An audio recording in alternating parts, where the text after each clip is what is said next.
135 degree Celsius है। इस क्षेत्र में आज तक का सबसे कम तापमान -71.2 डिग्री सेल्सियस रहा है। ऐसा लगता है जैसे ये जगह किसी दूसरे प्लेनेट का हो। बाहर रखा गया केला कुछ ही मिनटों के अंदर एक हथौड़े में बदल सकता है। मेटल उनकी त्वचा से चिपक सकता है और जब वे अपने चश्मे को निकालने देखते हैं क्या होता है। ये पानी के पाइप है और इन्हें जमीन से ऊपर रखना पड़ता है क्योंकि जमीन के नीचे। सिरी, यहाँ का तापमान कितना है? मौसम -47 डिग्री है।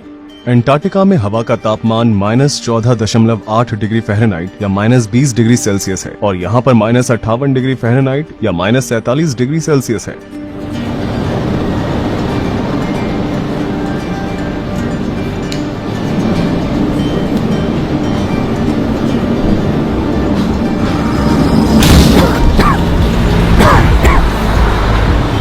हमारे फेफड़ों को इसकी आदत नहीं है, इसलिए हमें बार बार खांसी आ रही है। यहाँ का मौसम बहुत ही ठंडा और शुष्क है। यहाँ की आबादी बहुत ज्यादा है। यहाँ करीबन 3 लाख लोग रहते हैं। याकुत्स्क रूस के ऑटोनोमस रीजन सखा रिपब्लिक की राजधानी है, जो कि नॉर्थ पोल से 280 मील की दूरी पर बसा हुआ है। क्योंकि ये जगह साइबेरिया के सबसे उत्तर पूर्व में स्थित है, इसलिए ये बाकी की दुनिया से बहुत अलग थलग लगता है।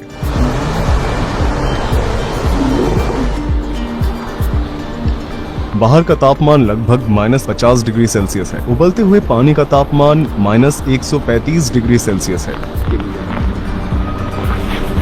जैसा कि आप देख ही सकते हैं कि यह तुरंत आइस क्रिस्टल्स में बदल जाता है। इस क्षेत्र में आज तक का सबसे कम तापमान -71.2 डिग्री सेल्सियस रहा है। ऐसा लगता है जैसे ये जगह किसी दूसरे प्लेनेट का हो। बाहर रखा गया केला कुछ ही मिनटों के अंदर एक हथौड़े में बदल सकता है। यहाँ पर लोग मेटल फ्रेम के चश्मे नहीं पहन सकते हैं क्योंकि मेटल उनकी त्वचा से चिपक सकता है और जब वे अपने चश्मे को निकालने जाएंगे तो उनका मांस बाहर आ सकता है। यह मांस का एक टुकड़ा है जो बिल्कुल इंसानी मांस जैसा दिखाई देता है। आइए इसे मेटल से छूकर देखते हैं क्या होता है।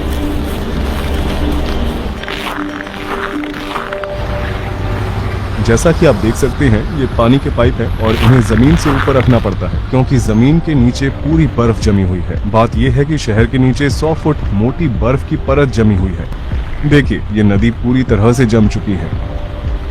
सोवियत युग के दौरान स्टालिन के विचारों का विरोध करने वाले लोगों को सखा रिपब्लिक में निर्वासित कर दिया जाता था। उसमें पॉलिटिशियन, व्यापारी आदि शामिल थे। असल में आज याकुत्स्क में रहने वाले कुछ लोग उनके पोते पोती हैं, इसलिए यह निर्वासन की जगह हुआ करती थी। आज इस शहर में लोग एक आम जीवन जी रहे हैं। हम इस जीवन को बर्फ का नर, आइस हेल कह सकते हैं। यह मनुष्यों की सीमाओं के पार है। चाहे हम जो कुछ भी क्यों न पहन ले, कोई भी चीज हमारे शरीर को गर्म रखने के लिए पर्याप्त नहीं है। अगर आपके पास कार है तो आपको यहाँ बहुत दिक्कत हो सकती है। यहाँ पर सर्दियाँ 6 से 7 महीनों तक चलती है और उस समय आप अपनी कार को बिल्कुल भी नहीं चला सकते हैं। अगर आप फिर भी इसे चलाना चाहते हैं तो आप अपनी गाड़ी का इंजन बंद नहीं रख पाएंगे। उदाहरण के तौर पर आप यहाँ देख सकते हैं कि कार का इंजन चालू है लेकिन फिर भी ये खाली है, अंदर कोई भी नहीं है। ऐसा ही यहाँ पर सैकड़ों कारें हैं। इंजन के चालू रहने की वजह यह है कि अगर ये रुक गया तो इस बात का खतरा रहता है कि ये पूरी तरह से बर्फ में ढक जाएगा और इंजन का तेल जम जाएगा। जैसा कि आप यहाँ देख सकते हैं, इस गाड़ी के मालिक ने अपनी कार को लंबे समय तक नहीं चलाया होगा। इंजन बंद होने के सिर्फ 20 मिनट बाद ही उम्मीद छोड़ देना यहाँ एक आम बात है। एक और जमी हुई कार जो आने वाली गर्मियों में फिर से इस्तेमाल होने का इंतजार कर रही है। ये कार चल रही है ना? चलिए देखते हैं कि इसके अंदर कोई है या नहीं। हाँ, कोई भी नहीं है। क्या आप सोच सकते हैं कि यहाँ वाकई में ऊर्जा की कितनी ज्यादा बर्बादी हो रही है? किस्मत से रूस एक ऐसा देश है जहाँ तेल और प्राकृतिक गैस संसाधनों की मात्रा बहुत अधिक है। देखिए, इस कार के एग्जॉस्ट पाइप को बाहरी पाइप की मदद से बड़ा किया गया है। यहाँ तक कि एग्जॉस्ट स्मोक भी जम जाती है।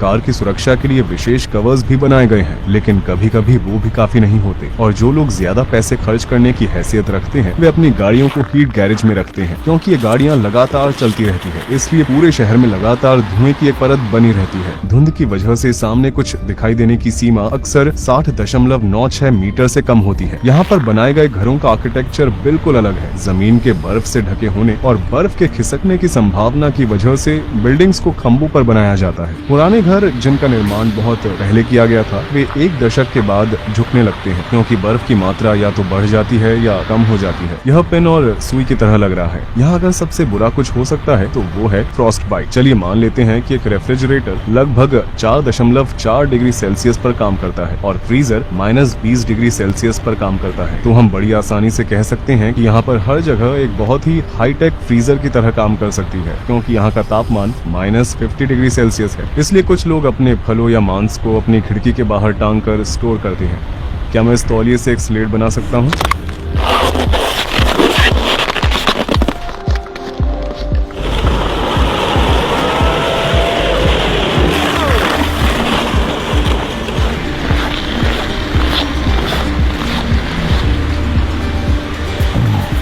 वीडियो बनाने के लिए मैंने बस 1 मिनट के लिए अपने ग्लव्स उतारे और अब मेरे हाथों में बहुत दर्द हो रहा है। मेरी पलकों पर भी बर्फ जम गई है। मैं बर्फ को निकालने की कोशिश कर रहा हूँ। अगर आप 15 मिनट से ज्यादा समय तक बाहर रहते हैं तो आपको त्वचा में जलन और सांस लेने में दिक्कत जैसी समस्याओं का सामना करना पड़ेगा। ठंड लगना जो सुई की चुभन की तरह होती है, फ्रॉस्ट बाइट, उसके बाद सनसनी और फिर इसके बाद सीधे मौत भी हो सकती है।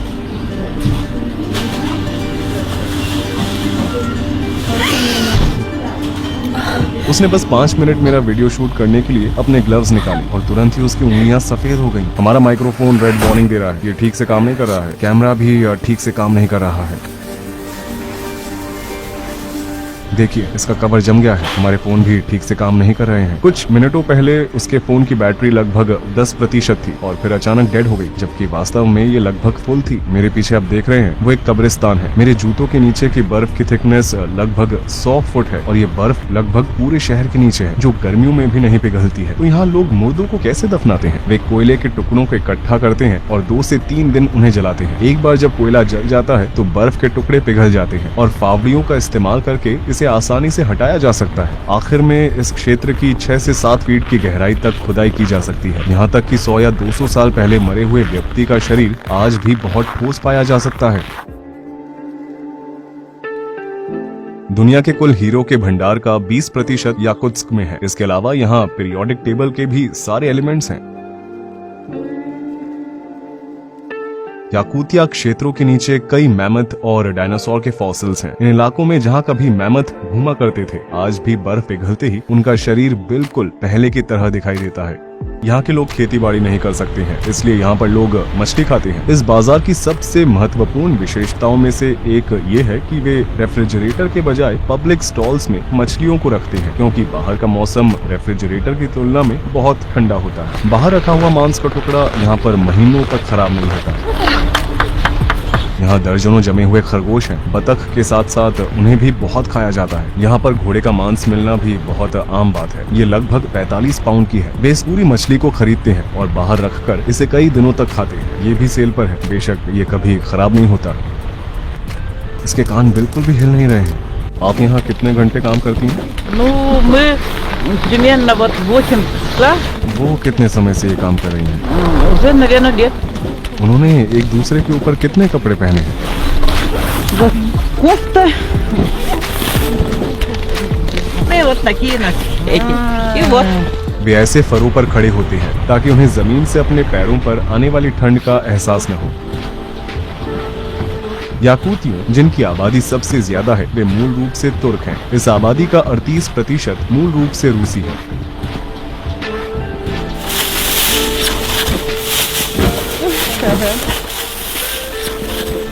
यहाँ ऐसे ही कुत्ते देखने को मिलते हैं। बदकिस्मती से बिल्लियाँ यहाँ जीवित नहीं रह सकती हैं। केवल मोटे फर वाले मैमल्स ही यहाँ जीवित रह सकते हैं। यहाँ पर कारों के अंदर 2-2 शीशे होते हैं ताकि जब एयर कंडीशनर से इंटीरियर गर्म हो जाए तो तुरंत ही इसका तापमान कम न हो। सड़क पर चलने की सबसे खतरनाक बात यह है कि अगर किसी भी वजह से कोई भी कार अगर खराब हो जाती है तो ड्राइवर के मरने का खतरा बहुत बढ़ जाता है। उन्हें इसे 30 मिनट के अंदर ठीक करना होता है, नहीं तो मिनटों के अंदर इंजन ऑयल जम जाएगा। अगर लोग इन इलाकों में बिना किसी फोन सिग्नल के फंस जाते हैं तो उनके पास कुछ ही घंटों के अंदर जमकर मरने के सिवाय कोई चारा नहीं होता है। इसलिए हर ड्राइवर अपनी कार में एक टूल बॉक्स जरूर रखता है।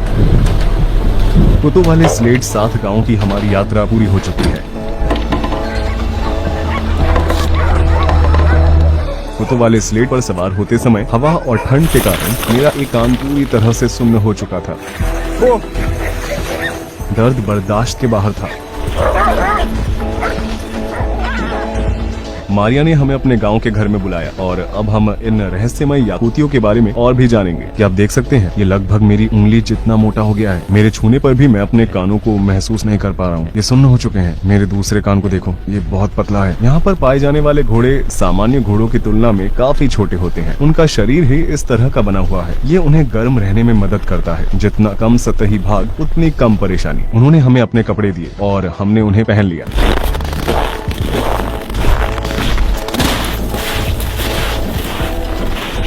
आप जमी हुई नाव को देख सकते हैं कि हम एक झील के ऊपर से गुजर रहे हैं। हमने इसे 90 डिग्री के एंगल पर मारने की कोशिश की। हमने यहाँ 20 से 25 इंच के डायामीटर का छेद किया। गाय यहाँ पर आकर अपनी पानी की प्यास को बुझा सकती हैं। हम लगातार टूटी हुई बर्फ को हटा रहे हैं। इस पानी को दोबारा पूरी तरह से जमने में कितना समय लगेगा? In 1 hour. इस गांव में गायों को सर्दियों में हमेशा खलिहान में रखा जाता है।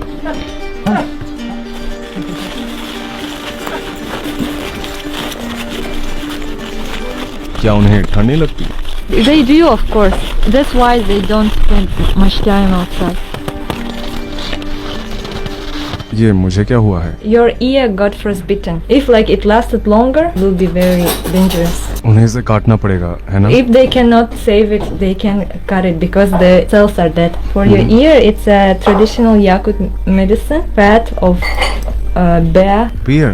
Yeah, my father took it from hunters. Oh. Yes, this will help frostbitten and also if you burn it. अगर आप इसे पीछे से देखेंगे तो आपको साफ साफ दिखाई देगा। ये सच में बहुत सूज गया है। ये लोग इसे फ्रॉस्ट बाइट कहते हैं। अगर मैं 15 मिनट और ठंड में रहा होता तो शायद मैं अपने पूरे कान को खतरे में डाल सकता था। यहाँ पर रहना कोई मजाक नहीं है। आपने अब तक का सबसे ठंडा तापमान कितना देखा है? The coldest temperature is -71 Celsius. आपके लिए ठंड क्या है? If I have good clothes, if I have enough clothes, before -40 it's not like real winter temperature for me. -41, -48 it's like fine. Below -48 it's cold, and below -52 it's very cold. And every degree feels. The funny thing is like cold weather feels like fire, like burning. हाँ, सच में मेरे कान में भी मुझे जलन महसूस हो रही है। ऐसा लग रहा है जैसे ये बहुत गर्म हो गया हो। Sometimes people drink too much and they fall asleep somewhere outside. And one night outside, some people didn't have proper clothes and they went to the woods and their car broke down and they couldn't call someone because no phone service. Yeah, and it ended. प्रकृति के बारे में आपकी क्या राय है? Whole lifestyle of Yakut people, of Saha people, it's taking care of nature, respecting it. Early childhood, me and my family, we used to go to the woods to fish, to hunt. It's just a part of our life. And we always remember that we are not the owners of this land. We are just guests. For example, we always make a ritual. When we go to pick some berries, we always take a little food with us. We leave it on the ground and say, nature, please share with us. Please give us some food. It's for the master of that land, for the spirit. आप मानते हैं कि प्रकृति में एक आत्मा होती है? Yeah. For example, when we go to the forest, you shouldn't speak loud because you can disturb the spirits. You shouldn't drink there, have fun there, throw the garbage. Don't disturb, don't destroy. Yakut religion is not something which is written in a book or there is a church. There is one center of our religion, but it's not something that, like in other religions, that we do every day. We should pray. We don't do something like that. But it's in our mind. It's in our lifestyle. And it's all related to nature. आपके पास जो कुछ भी है आप उसके लिए भगवान के बजाय प्रकृति का शुक्रिया अदा करते हैं। The gods are nature. Our gods are like part of the nature. अच्छा, अब मैं समझा। आप दक्षिण की ओर रहने के लिए क्यों नहीं चले जाते जहाँ इसकी तुलना में गर्मी ज्यादा है? क्योंकि इन तापमानों में रहना किसी पीड़ा से कम नहीं है। It's a torture for you, but not for us. The first reason is my family.